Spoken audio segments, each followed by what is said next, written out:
Fala, Vitão! Fala, Guga! Tranquilinho? Tudo certo? Tudo bom, meu cara. Semana passada tivemos um programa um pouco diferente. Falamos, a respeito da rodada que aconteceu e tudo mais. Mas essa semana acho que vamos retomar, né, Vitão? Vamos de assunto um pouquinho polêmico aí, um pouquinho para se pensar. Polêmico não, né? Mas um pouquinho mais teórico, vamos colocar assim. Teórico. Deixa eu fazer as honras dos dois. Por favor. Roda a vinheta!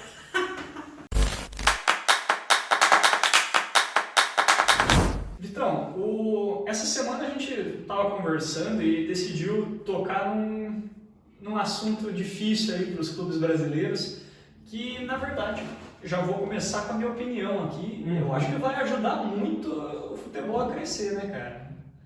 O que você acha de Libra e LFF? Essas ligas que prometem mudar o jeito do futebol brasileiro.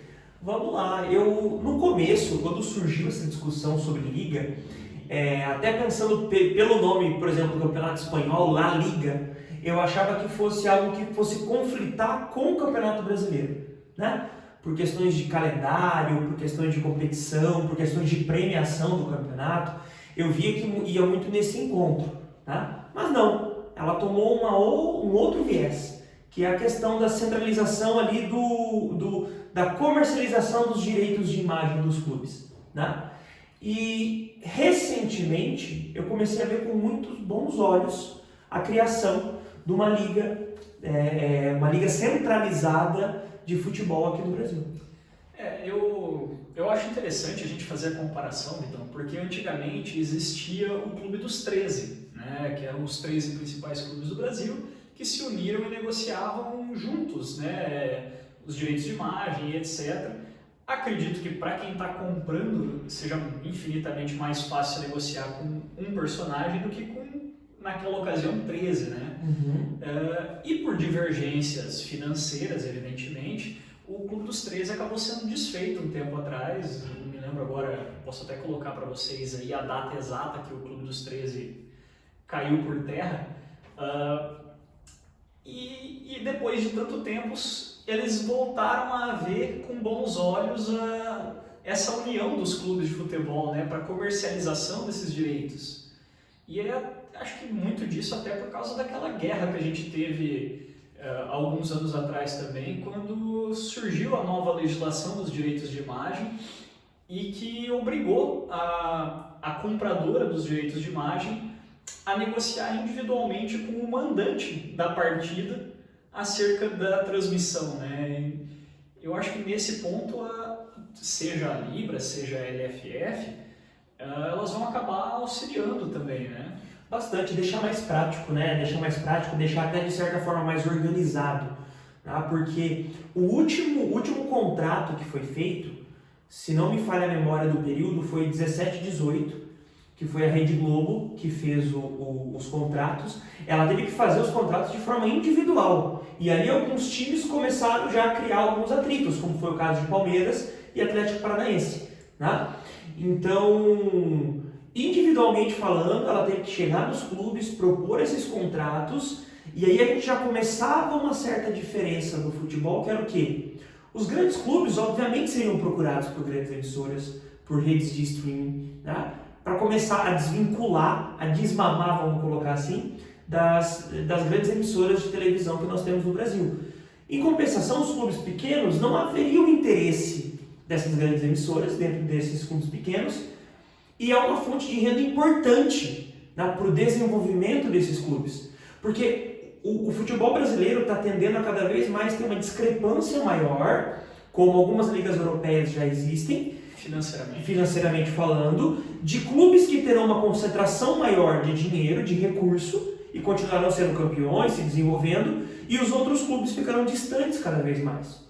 Então eu vejo que esse momento da liga de centralizar, mesmo que seja uma parte da receita, que é a parte de direitos de imagem, mas que ela consiga distribuir de uma forma mais igualitária, a gente consegue ajudar os clubes menores. Talvez para os clubes maiores não seja tão atrativo assim, mas aí nós vemos de encontro ao que a frase que a Lila trouxe recentemente, que os clubes grandes precisam ceder nesse momento para que a gente possa ter uma distribuição mais igualitária. e assim a gente possa contribuir com o desenvolvimento do nosso futebol, né? Que por consequência foi algo que aconteceu na La Liga, eles se inspiram na La Liga, que inclusive teve um diretor da La Liga que veio para participou a apresentar uma proposta. Né? Ele veio como se fosse um consultor, Isso, né, para ajudar na construção. Que Real Madrid e Barcelona, em termos contratuais, eles se resguardaram para que, se isso não desse certo, eles ainda tivessem os recursos que eles ganhavam dos contratos antigos. Só que com poucos anos eles viram que o recurso que a Liga ganhava era bem superior ao que eles imaginavam. Tá? Então não precisaria ter essa cláusula de segurança para os grandes clubes. Então, por isso que existem hoje duas ligas, né? A LFF e a Libra, e existia uma discussão entre eles até pouco tempo atrás. Né? Porque existia exatamente essa discussão. Né? É interessante a gente deixar claro justamente isso, né? Que a intenção dessa criação dessas ligas e essa negociação é justamente isso, é para diminuir a disparidade financeira e com isso você gerar competitividade.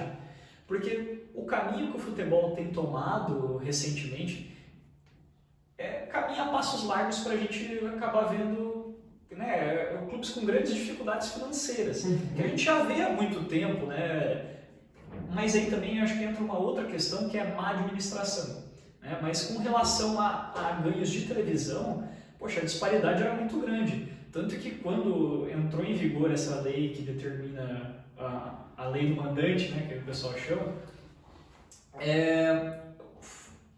foi que surgiu, começou a sair na mídia esses valores, né? Esses valores começaram a ser mais divulgados do quanto cada clube ganhava. E aí que se notou que a disparidade era muito grande, né? Que, poxa, pay-per-view, porque hoje se negocia três ou quatro formas de contratos, né? Que é a televisão aberta, canal fechado, o pay-per-view e o streaming está entrando também, né? A Globo, sempre muito esperta, já devia estar amarrando o streaming desde os primórdios ali, porque não é de hoje que existe o aplicativo do Premiere, né? Mas, então são 4 fontes de negociação. E como você falou, o Atlético Paranaense e Palmeiras fizeram jogo duro com a Globo, foram os que mais fizeram jogo duro com a Globo um tempo atrás, chegaram a fechar contrato com a Turner, né, a TNT, que era Esporte Interativo na época, né? Esporte Interativo era um braço da TNT, hoje é TNT Sports. E chegaram a negociar e fechar esse contrato, mas para a própria TNT o acordo ficou inviável porque ela não tinha tantos jogos de futebol para transmitir. Ela tinha, se eu não me engano, agora eram 8 clubes que eram fechados com a TNT, né? Então ela transmitia pouquíssimos jogos do Brasileiro. Imagina, 8 clubes, você poder transmitir só o jogo de mandante daqueles clubes, né? E muitas vezes os clubes jogavam ao mesmo tempo como mandante.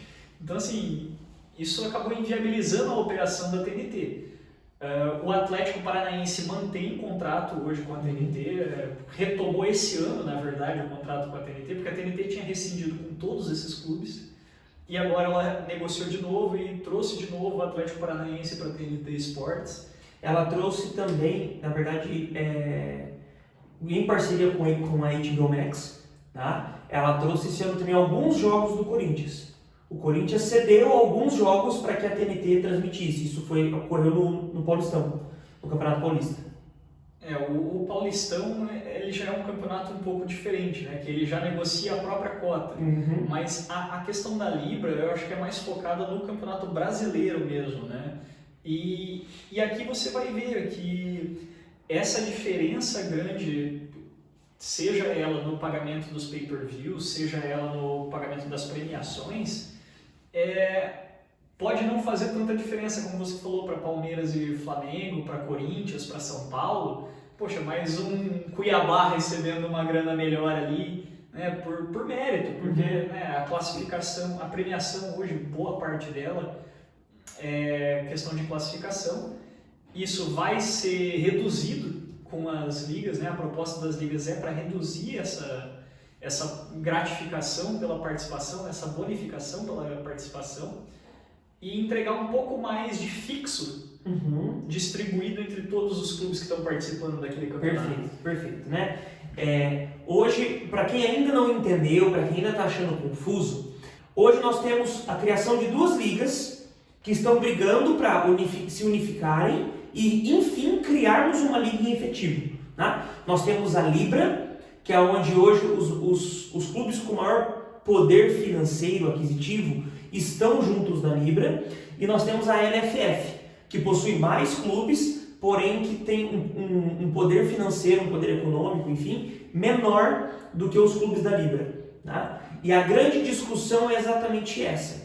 Nós queremos centralizar os direitos de imagem desses clubes e distribuir as rendas de forma a deixar mais equilibrado essas rendas. O que acontece é o seguinte: a Libra, dos clubes de maior poder econômico, ela ia de encontro ao modelo que a La Liga fez, que era o quê? Pegarmos os principais clubes do Brasil que já ganham um valor expressivo com os direitos de imagem, esses clubes terem uma cláusula de segurança para que nos próximos anos eles continuassem ganhando no mínimo o que eles ganham hoje, e com o passar do tempo eles iam ganhando menos, esse percentual ia aumentando aos poucos, e os outros clubes aumentavam de forma maior. E aí até chegar no final que eles meio que deixassem mais justa essa distribuição. A LFF, ela já faz uma distribuição de, a partir da largada, já começar de uma forma mais reduzida. Tá? Então por isso que chegou um determinado momento que as ligas pensaram em se separar e fazer cada uma a criação da sua liga, defendendo os clubes que compõem essa liga. Tá? Mas em termos de discussão, isso ia fazer o que a gente tem hoje numa versão 2.0. Que a Globo negociou hoje com os clubes da Série A e B de forma individual os direitos de imagem. A única diferença é que se a gente tivesse essas 2 ligas funcionando separadas, a gente teria que discutir agora sobre direito de imagem de 2 ligas.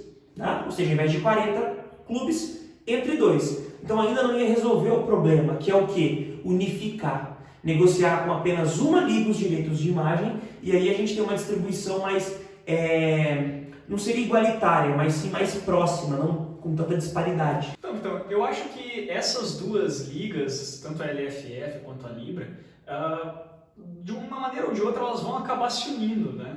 E sobre a Série B especificamente, é interessante a gente abordar que esses clubes, né, hoje a gente não tem clubes de maior tradição, né, do futebol brasileiro na Série B, com exceção do Guarani, né, e do Sport, campeão de 87.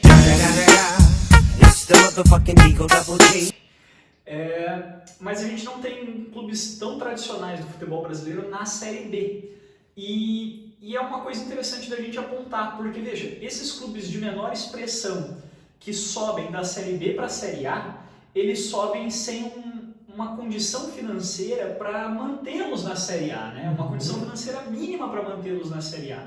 Porque, poxa, você pega, por exemplo, um time lá do interior do Rio Grande do Sul, por exemplo, que eventualmente esteja na Série B e que venha a passar para a primeira divisão, ele pode ter que disputar com um time lá do Nordeste, um Fortaleza, por exemplo, e olha a despesa que ele vai ter com essa viagem, com todo esse procedimento para ir jogar uma partida lá no Nordeste, né? Então, assim, é evidente que a CBF ajuda hoje em dia esses clubes, principalmente com viagem, financeiramente com viagem, mas, querendo ou não, você acaba gastando um pouco a mais, né? A CBF não cobre 100% dessa despesa.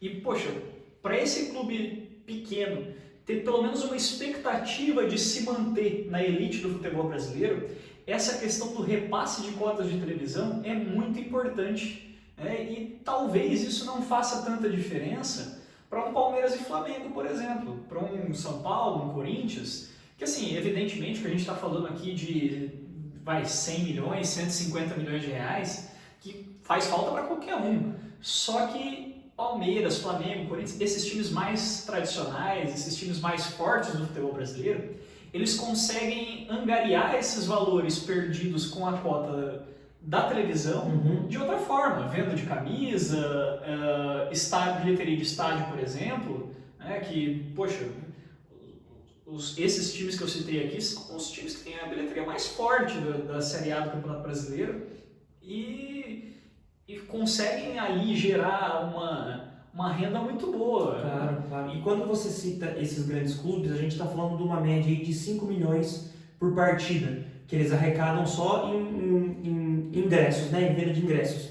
Quando você olha para um clube menor, por exemplo, um Sampaio Corrêa, que o próprio, um Tombense, um CSA, um CRB, que o próprio estádio não comporta esse número de pessoas e também não tem um valor de ingresso alto, ele não consegue manter essa renda. Né? E por consequência, um clube desse não consegue se desenvolver. Exato. Então a ideia da Libra é assim, nesse curto prazo, os clubes grandes podem perder, né? Ou na verdade deixar de ganhar um valor ali, só que a longo prazo eles vão acabar ganhando mais, os clubes maiores. E essa renda nesse momento para esses clubes que chegam na Série A agora, ajuda em partes a reduzir um pouco essa distância. Né? A reduzir um pouco essa distância que é esse abismo financeiro dos clubes mais tradicionais da Série A para esses clubes de menor expressão da Série B.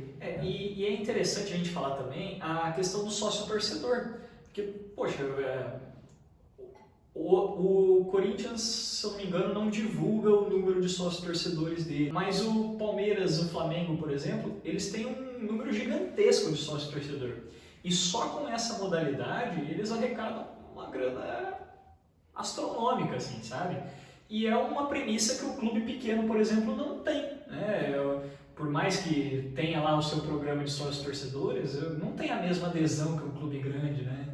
Então, nesse ponto é interessante. E outra coisa que é importante de falar, Vitão, é que, poxa, esses clubes na Série B, ou mesmo quando eles sobem para a Série A, eles podem fazer um papel muito importante que dificilmente você vê um clube grande fazer, que é a captação de jogadores de times ainda menores, né? Então, assim, hoje a gente pode ter um craque jogando, sei lá, na Várzea aqui de Cascavel, que jamais seria contratado, até pelo impacto que essa contratação causaria, por um clube de grande tradição do futebol. Agora, um clube que acabou de subir da Série B, por exemplo, ele pode pescar esse jogador na Várzea, ele pode encontrar esse talento na Série D, na Série C.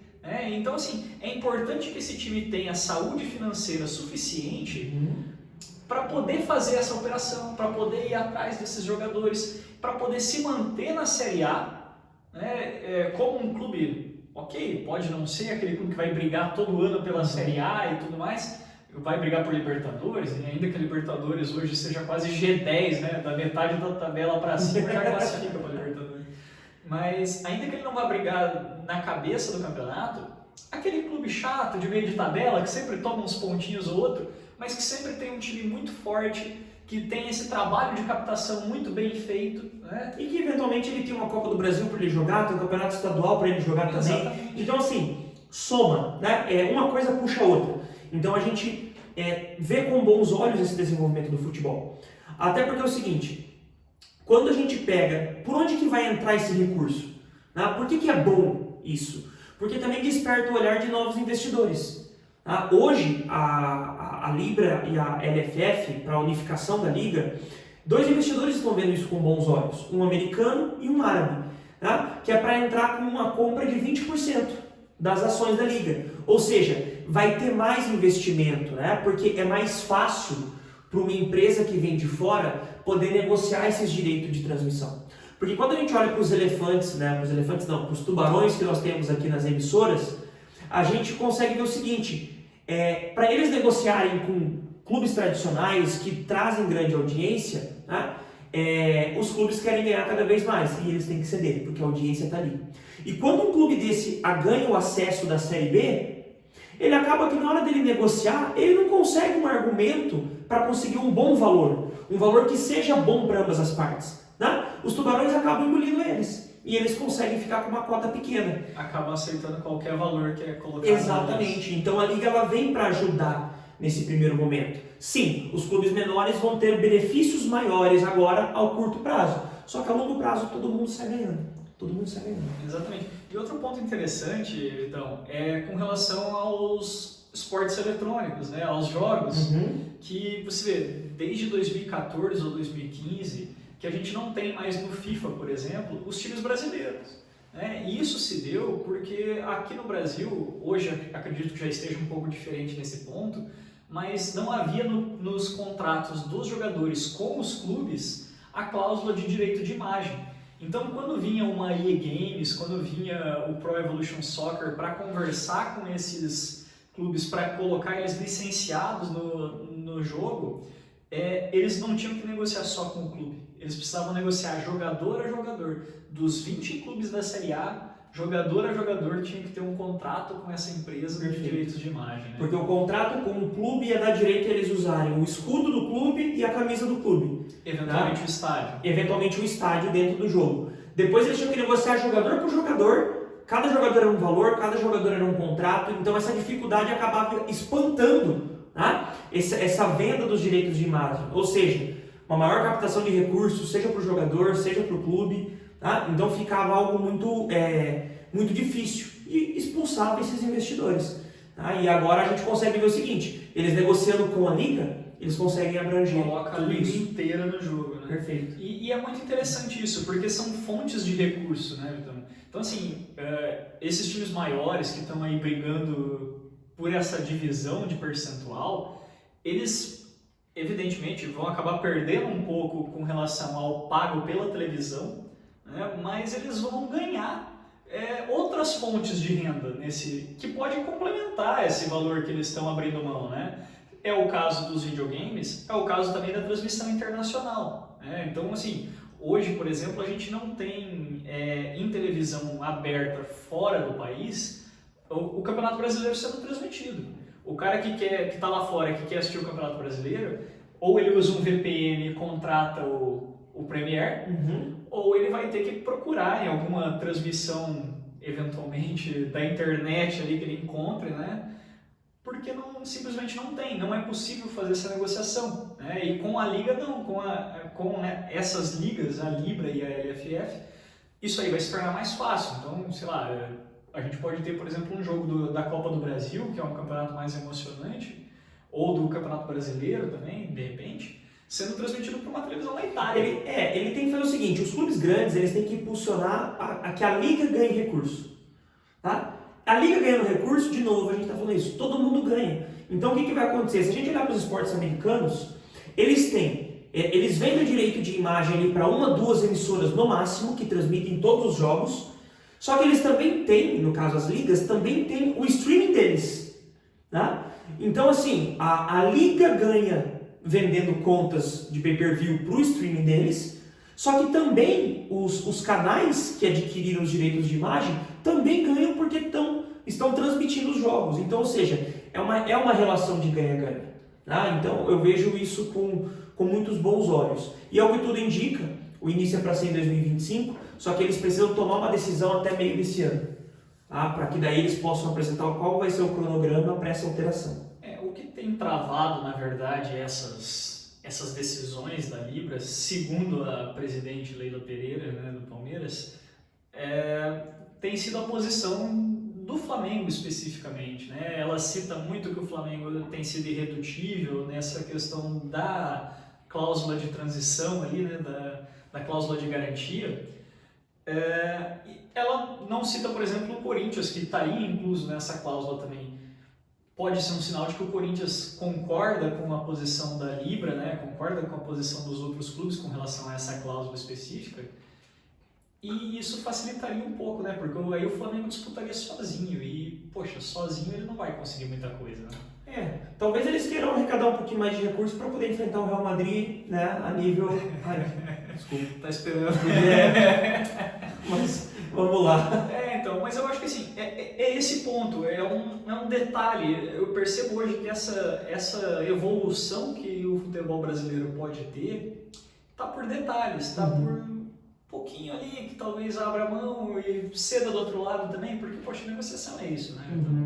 Então, eu acredito que dentro das próximas semanas aí a gente já tem alguma definição sobre de repente até a fusão da LFF com a Libra E a criação dessa liga unificada, de repente, no futebol aí, e para aprimorar, né? Porque, querendo ou não, é mais justo também, né, Vitão? Essa distribuição de renda dos clubes baseado na colocação deles no campeonato. Não, eu acho super interessante, né? Vai ser uma coisa legal de ver, Guga, até pela questão de como é que vai funcionar os patrocínios das transmissões, como é que vai ser feito tudo isso. Então, vai ter muita coisa envolvida, né?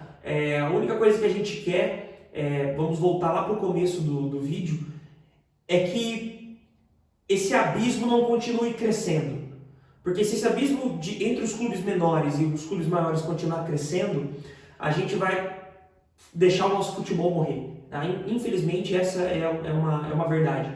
Porque quando a gente olha, a gente vai estar fazendo um projeto aqui sobre a Série B, vocês vão poder estar acompanhando isso. A Série B é uma série muito competitiva. É muito legal. Eu vejo que a Série B ela é mais competitiva que a nossa Série A hoje. Porque lá os clubes, eles realmente é de igual para igual, do primeiro ao 20º clube. Né? Quando a gente vai para a Série A, a gente já começa a ver que isso está se ganhando uma distância. Isso está se distanciando. Então, vamos tentar deixar tudo isso igualitário para que realmente a gente possa falar com convicção que o nosso campeonato é um dos campeonatos mais competitivos do mundo. Aí não fique só no achismo ou daqui a pouco dominado por 3, 4 clubes como 90% das ligas europeias.